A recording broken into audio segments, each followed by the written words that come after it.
Hello, it's me, Zayful Beeblebrox, aka the British Tech Guru. I've been having a little bit of fun lately. I put this together. I came with a nifty little box. Now, I needed an oscilloscope, but I don't know anybody with an oscilloscope, and I don't want to buy an oscilloscope. It's just something that would get so little use, it's not worth buying for me for the moment. Anyway, this is it calls itself an AVR Frequency Counter. It kind of sort of works, but that's nothing to do with my construction. This little switch is very interesting and seems to have no actual function, despite being built into the circuit. And that I can't fathom. Why would you have a switch if it doesn't do anything?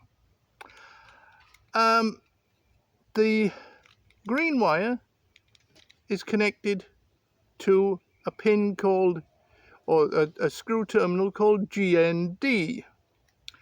And the orange wire is connected to one labeled SGL, or signal. Well, I built this exactly according to the plan. It was a pre-printed board, so you could only put the components on the way they were supposed to be put on. And I have discovered that ground is positive and signal is negative. So that's kind of interesting. So we have a switch that doesn't work, ground that's positive, signal that's negative, and a power connector that is distinctly dodgy. And that was as supplied, and I haven't done anything bad to it. So this is one of the more entertaining eBay kits. It was fun putting it together. And when I flipped the power around and just tapped it rapidly with a 3-volt battery, putting the negative of the battery on the orange lead and the positive on the green lead, I did actually get a count showing up on the display. I'm pretty sure the count was wrong because it was having me tap it was recording me as tapping the contact against the battery 24 times a second. Well, I can guarantee you I'm not that fast. And maybe 10 times a second when I'm on top form. No, 24 times I doubt it. Having said that, it's been an interesting kit to do. Now, I programmed my Raspberry Pi, the Pi Pico, to give me 10 pulses a second from an LED.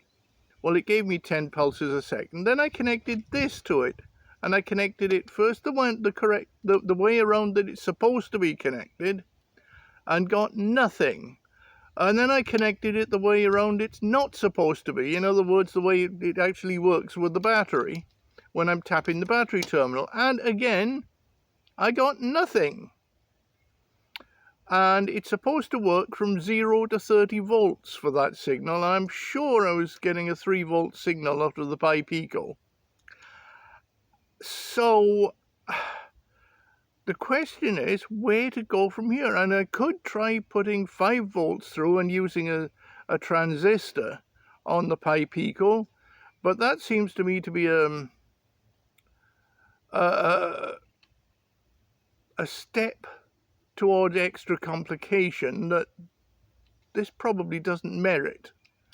But I'll do it possibly sometime, maybe. For the moment, I'm going to say this AVR Frequency Counter